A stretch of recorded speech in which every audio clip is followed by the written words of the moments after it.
Mahomes looks to throw it. Pump faking, right side. He wants it. A comeback cut. It is caught by Kelsey. Touchdown, Kansas City. The game is over. The Kansas City Chiefs are champions. How about those Chiefs?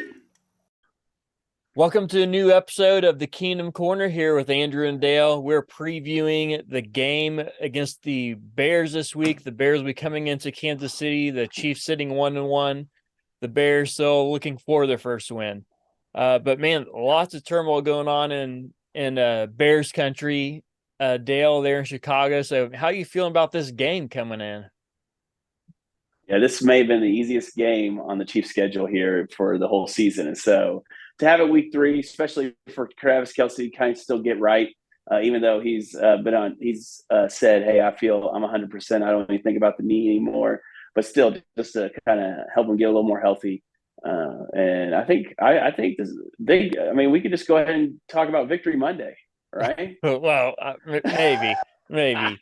So, well, I'll say this too, though. I mean, starting out this season, this was one of the highlight games of the year with Justin Fields in that offense. They thought it was going to be a high caliber matchup. And yeah, but the other side is we kind of briefly mentioned in our previous episode, but you never want to overlook any team in the NFL because guys are getting paid on both sides of the ball. And yeah, I know you're kind of joking too there, but anytime you overlook a guy too much or a team too much, they're going to have a good chance to beat you. And the NFL, all those guys are talented. Anybody can win any week if someone's not ready. Yeah. Yeah. And I think this is a great get right game for the Chiefs too. They've not looked their sharpest. And so I think this will really be a good thing for Mahomes to kind of get more comfortable with the wide receivers and the other tight ends as well. Maybe get Pacheco going, right? And some of the running backs. Yeah. I think would be a good thing too. Yeah. And so lots going on with the Bears this week. So we're not going to dive into too much of it. A lot of it's just kind of off in the weeds there. And so if you want to hear that, you can find that stuff everywhere. It's all over the place. But we'll give you a quick recap of the main points of what's going on at least. So the big news coming out, at least nationally, at least, there is big news with their defensive coordinator, or now former defensive coordinator. His house was apparently raided by the FBI. That's never a good thing, Dale. Not at all. No, never. They're not really saying what it is. And after that raid, he resigned from the team this week, I think on Tuesday, maybe Wednesday. And so he resigned from the team middle of the week, 2 weeks into the season, and they're saying he resigned for, quote, personal reasons. So anytime the FBI raids your home, definitely a personal reason, but definitely more going on there too. So, but the other news is their left tackle is now placed on the injured reserve, which means he's going to be out for a minimum of 4 weeks. In the past, if you were put on injured reserve, you were out for the rest of the season, but a couple of years ago, they changed that. And so now you're just out a minimum of 4 weeks, could be longer too. But so he's going to be out. They're talking about maybe moving their right tackle over to left tackle, which I believe is a rookie. So that's a hard transition for anybody, but especially a rookie. But that's kind of just talk right now. No one's really sure how they're going to play that position right now, or just bring up a backup or what. But that'll be a key area to watch. But the other big news in the NFL world and the football world is the media coverage with Justin Fields, right? Yeah. So they asked Justin Fields, and he's been struggling. This is the guy who was one of the leading rushers in the NFL last year as a quarterback. I think he might have even led the league, and he definitely led the league in yards per attempt, even as a quarterback. And so huge playmaker there, great athlete. And this year they have not been dialing up running plays for him, even though he led the league last year in yards per attempt. And so now they're just like, you know what, let's make you a passer, a pocket passer quarterback. And to nobody's surprise, it hasn't worked, right? They're not playing to his strengths at all. So the media is pressing into him now saying, hey, what's going on here? Why are you not doing this? Why are you struggling? Why are you missing these plays? Why? And Justin Fields is trying to be diplomatic about it, and it starts off really well and basically just says, hey, I'm just overthinking things. And he says, well, I'm being told too many things in my head. They're telling me to look out for this or look for this guy or pass it here. And he's like, it's hard to just play the game and relax and have fun when I'm told all these different things. And they say, well, why are you doing that? Why are you thinking too much? Why are you doing this? And he says, well, maybe it's the coaching, right? And that is where everybody's blown it up. And so we want to put that in a little bit of context, at least what we just said, because it's not just what's the problem and the answer is coaching. There's some lead up to that. So, but Dale, is there something to that, to him saying coaching might be an issue? Oh yeah, definitely something's there because I feel like he's either trying. I mean, the coaches use the media to talk to their players. Players Yeah. use the media to talk to their coaches, and so either he's not trusting the coaching staff or he doesn't believe in them, which is a huge problem as the quarterback. If you're like, well, I was doing okay last year, and now it's Yeah. all different. And so, yeah, I definitely think there's something there. And so, the Justin Field experiment may be over before he even started. Yeah. Unfortunately. Yeah. He has one great year last year, ended the season on a high note. Like we just mentioned, this is supposed to be one of the highlight games for the Chiefs this season. Top tier matchup. Yeah. And now we're sitting here thinking, well, this might be the easiest because there's all the turmoil there. But a little background for you with the Bears, that is, at least. So in the last 5 years, so since 2017, the Bears have had five offensive coordinators, four head coaches, and two general managers. So a lot of turnover in that building and in that organization. Yeah. And when you have that much turnover in that short of time, it's hard to do much of anything. And one of those previous coaches in that span was Matt Nagy, right? Who's Matt now the Nagy. Chiefs offensive coordinator. He had the Mitchell Trubisky quarterback there when he first came in and didn't like that, moved on. But anyway, so lots of turnover happening in the Bears, and it's hard to get a good grip on who they really are with that much turnover in the front office. Yeah. And I guess he inherited Mitchell, right? He inherited Mitchell Yes. Trubisky. Yeah. So Yes. it even wasn't his pick. And we all remember the last time the Bears and the Chiefs played and Mahomes counting to 10. And I couldn't believe that they took Mitchell Trubisky over Patrick Mahomes, which is Yep. wild to think. Man, that is. That is. I think all those teams, all 10 teams you picked before him, no matter who they picked, they're probably Yeah. thinking, man, I could have had Patrick Mahomes. Could Right. Or have even the had him, other man. teams, because the Chiefs didn't have a high pick that year. They trade up with Buffalo, of all people, to that pick. I'm sure all those other teams thought, man, if I could have just trade up to number 10. But we're thankful the Chiefs did, and thankful we got Patrick Mahomes on our team. Yes, indeed. Yeah, so now we got a few stats for you in standings as far as the Chiefs and Bears offenses and defenses. Again, we're only 2 weeks into the season, so these numbers are going to fluctuate a lot here in the first few weeks. But this is just where we're standing right now. So, and like any team, we don't really know who the Chiefs are yet. Like we think we do, right? But just like any other team, we don't know who anybody really is yet. It's going to take 4 to 6 weeks to really figure out who most of these teams are. And so, I mean, take any team you want to, for example, teams that are even 2-0, but maybe they haven't played any stiff competition yet. Or maybe we think somebody's a stiff competition and maybe they're not, right? So looking at you, Cowboys, looking at you. Not throwing anybody under the bus here, but if you're a Cowboys fan, I'm not saying they're not good. I'm just saying we don't know yet. That's all I'm saying. So, all right. So Chiefs offense overall is 9th in the league this year. If you remember last year, they were first in the league, and I think we both kind of expected a little bit of a drop off just due to the young receivers, but 9th in the league. And they're going to be going against the Bears, who are 29th in defense. So, man, kind of ends of the spectrum there. As a reminder for those who are listening, there's 32 teams in the league, so 30 seconds last place, 29, pretty close to 32 there. Yep. Yeah, and so then the Chiefs' offense is 6th in the league, and they're 21st in rushing.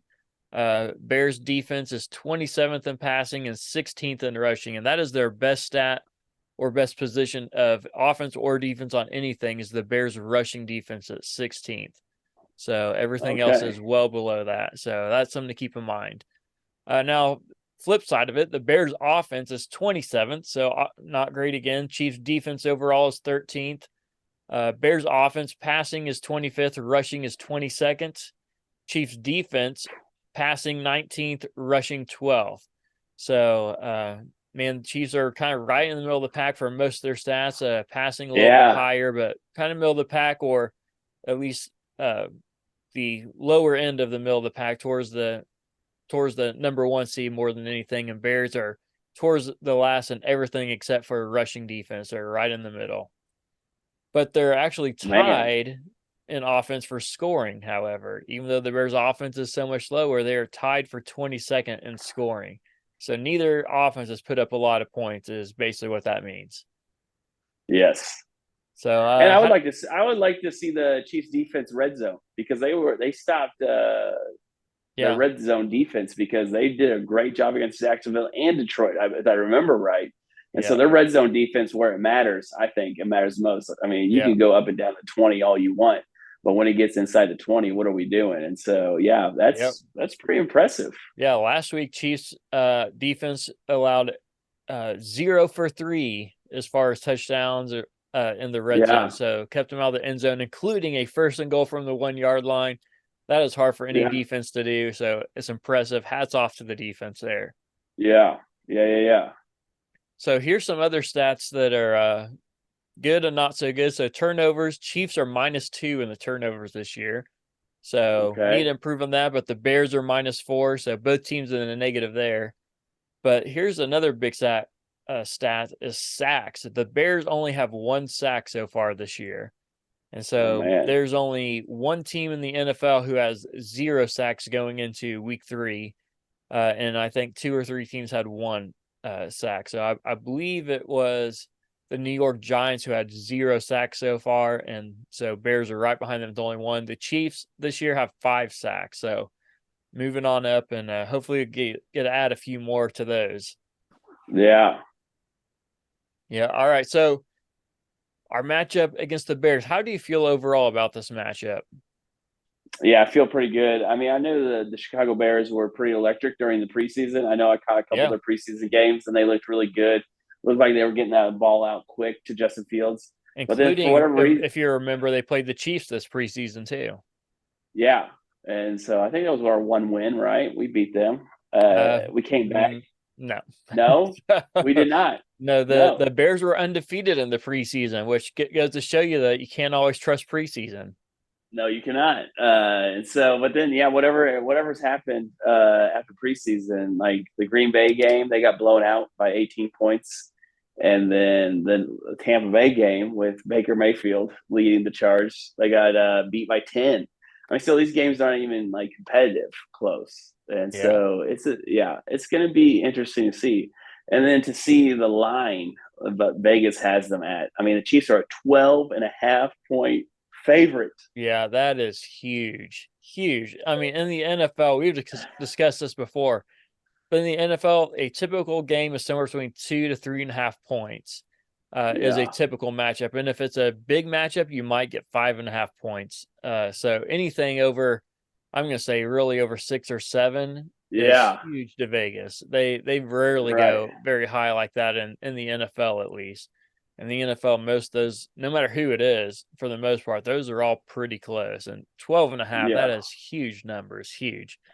Which, so if I was a betting person, that'd make me very wary of this too. Right. I would not be putting money down on this game with 12.5 points. That's a lot of points in the NFL. Even for a blowout, that's a lot of points. Yes. I mean, 10 points would be a blowout. I would consider 10 points a blowout. I mean, that's if you're not, you win by more than 1 possession, that's a good victory. Yeah. So not a chance. So that's pretty interesting. So I'm just excited to see the Chiefs kind of get right. This is the game. I think then then their next opponent is hopefully confidence will be building. I think the Chiefs defense confidence will build quite a bit with this game, but we do tend to struggle with running quarterbacks. So I'm going to see how we. That's probably the one thing I'll watch is how much will after Justin Fields' comments will they then let him go and let him run around, and if so, that could be a problem. Yeah. Well, that leads us right into what is our key for the game, or even a matchup to watch. Let's start with our matchup. What is a matchup you want to watch in this game? Yeah, I want to watch our young I already kind of gave it away, but I really want to watch our young wide receivers get more comfortable with Pat. And I think that's for the matchup for me. So again, no disrespect to the Chicago Bears or anybody on that team or organization. I just think like the Chiefs are heads and shoulders above better than you, and they should beat you. Yeah. And so for us as fans, I just kind of want to see the wide receivers continue to grow. I mean, we saw them take a step with the Jacksonville game. I want to see them take another step here in the Chicago and just not drop any balls. Yeah. Yeah. Not not yeah. Take care of Yeah. the ball. The ball's the program. Hold on to Yes. the ball, please, for the love of Yes. God. Yes, Yeah. it is. Yeah, and I would add to that as well. Since the Bears' best part of their team right now is their rushing defense, I want to watch that matchup between the Chiefs' rushing offense and the Bears' rush defense. So even though the Chiefs' offense, they're averaging almost 92 rushing yards a game, but keep in mind a lot of those right now, so far in the season, are Patrick Mahomes. Patrick Yeah. Mahomes, our leading rusher in the first game, and the second game, Pacheco is our leading rusher, but Mahomes had another 40 yards to add on to him. So uh, Mahomes is getting his yards as far as rushing so far. And so I want to watch that rush defense against our offense and against our rushing part. And so Yeah. I think that's a big matchup to watch as far as the Bears game goes. And so that'll be something to keep in mind. And also say, like, as far as even scoring, right? I think the Chiefs are going to Yeah. finally get their game where they're going to get closer to 30 points, but we'll get more to that here in a second. Okay. But And we'll see. We'll see. yeah. And I love them when Patrick Mahomes runs. I always feel like it's not wasted. It's not like a wasted Yes. run. Like it's either a first down or a big chunk. It's a man to man, and everyone's turned their back on him, and he just takes off and gets something. And it's always safe. It's never like he's getting hit like creamed. And so I know you know that, but it's just one of those Yeah. things that I love about Pat is that he can just keep the ball moving, keep the drive moving, and sometimes they need that. Yeah. Well, and a few things other just take note of as we head into this game is our injury report, right? There's a lot of guys for the Chiefs on the injury report already. Yeah. As we know, if you watch the last game, Nick Bolton kind of twisted his ankle a little bit in that game, and so they worked on the sideline. He came back into the game and finished the game, but he has not been practicing all week. So Right. we're going into Friday here as we record this, so we don't know what he's going to do on Friday. But so far, he's not practiced. Richie James hurt his knee, so he did not practice. Tony hurt his toe. Not sure what that means, but hurt his toe. I mean, when you're injury prone, you're injury prone, I guess. So he injured his toe. He has not been practicing all week. But then we also got guys like Isaiah Pacheco, he did not practice on Wednesday, but was limited in practice today. Same thing with Willie Gay. He hurt his quad. He did not practice on Wednesday, but was limited in practice Thursday. So when it really comes down to it, I think all these guys are probably going to end up playing. But, you know, as we've talked before with this Bears matchup, they might say, you know what, we need to give you just another week to rest. Right. And they might think, hey, you know, and hopefully they're not overconfident, but maybe there's confidence to think, you know what, I think our backups can handle it for 1 week. You know, you get some rest. Right. Well, that was what was impressive this past Sunday, and we didn't even talk about it. But our depth at positions, like we had linebackers come in that probably people have never heard of, making plays and just doing, you know, just next man up. And so it was great to see. Yeah, that is good. All right, so what's your key to the game? What do the Chiefs have to do in this game to win? Yeah, I think the fear is they're going to let go of Justin Fields, let the reins off, and say you just make plays. And so I think it's containing him. We've had trouble. We've had trouble with Lamar. We've had trouble with Deshaun Watson. And so I think in the past, and I know this is a totally different team, but just those running. I mean, it's demoralizing. I think deflating, I guess would be the better word. Would be like you're holding your guy, you're covering your guy. They can't pass, and all of a sudden this quarterback gets 25 yards down the field. And you're like, gee whiz, what do we got to do here? And so, yeah, I think our defensive line will just have to be disciplined this game. Yep. Yeah, and I'd agree with that. And I think the real question going into this game is, what are the Bears going to do differently that they haven't done yet, right? And if they allow Justin Fields to call up those running plays, that's going to be different because they have not done that this year. And I think the coaches as well as the players have taken a lot of criticism for that, and rightfully so.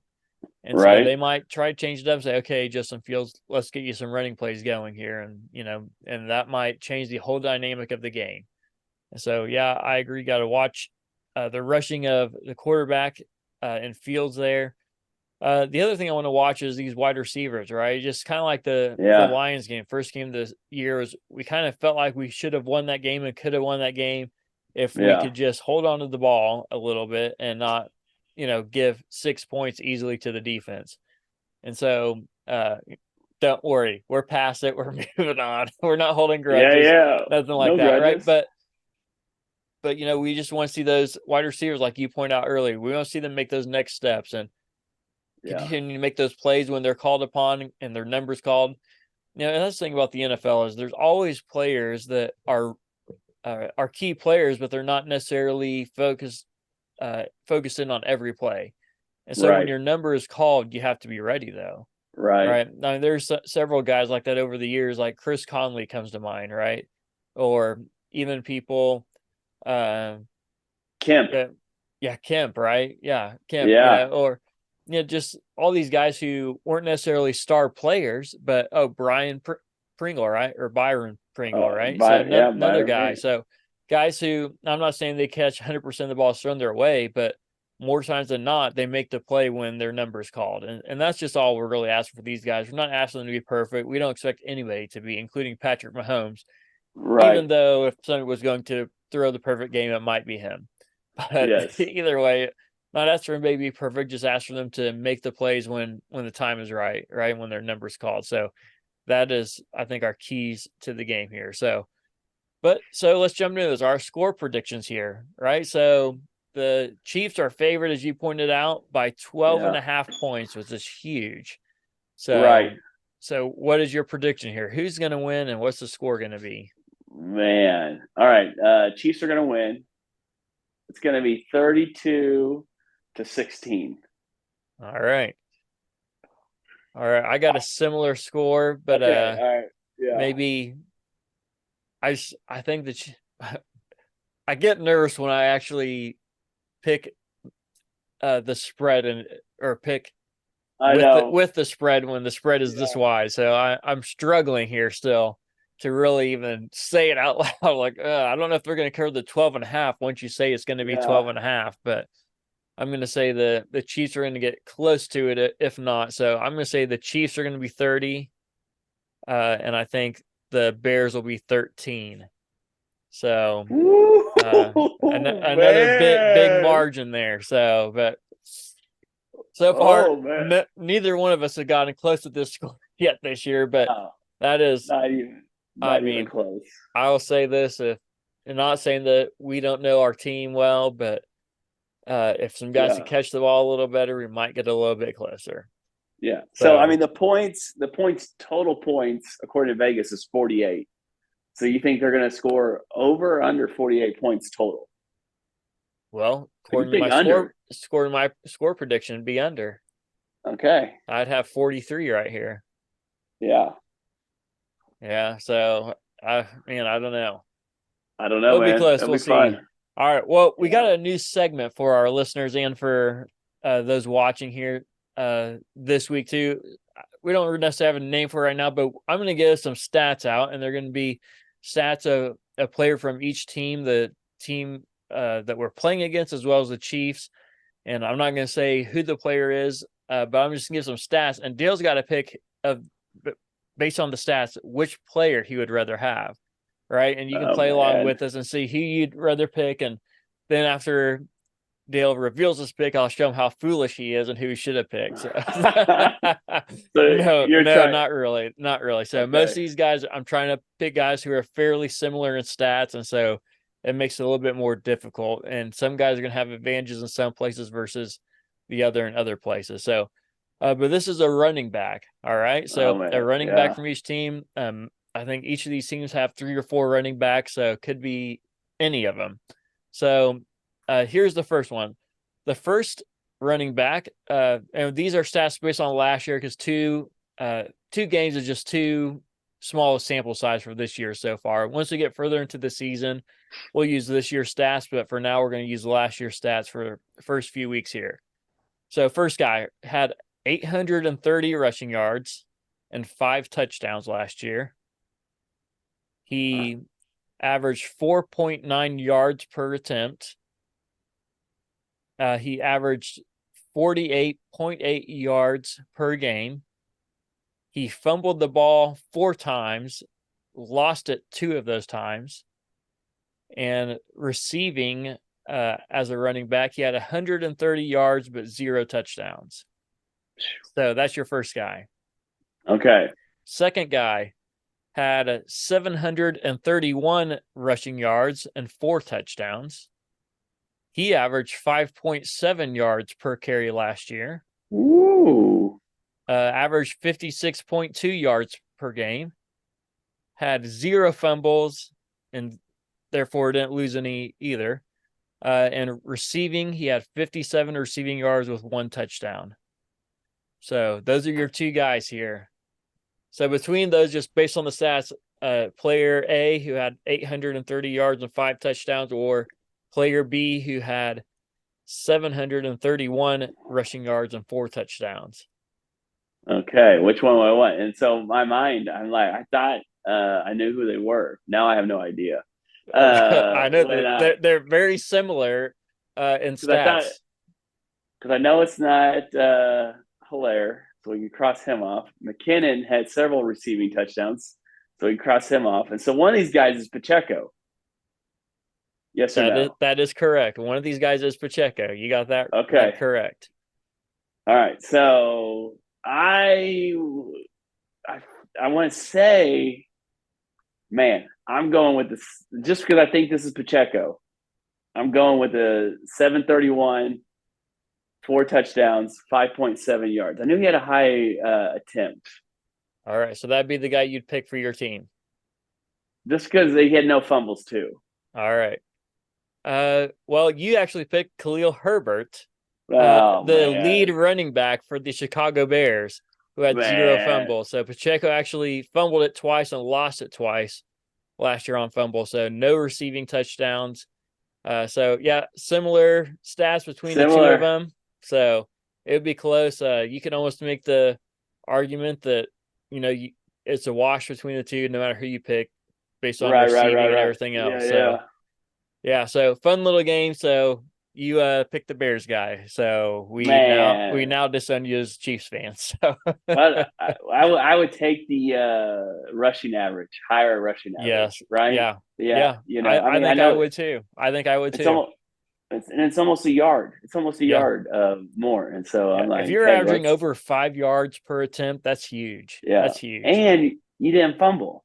That's another big one for me. That is. But I knew.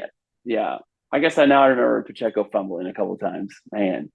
Yeah. But I love how he runs angry, and I love how he jumps up as soon as he gets hit, and takes it on. So there you go. That's fun. That was all right. We'll have to try it again for the next game coming up too.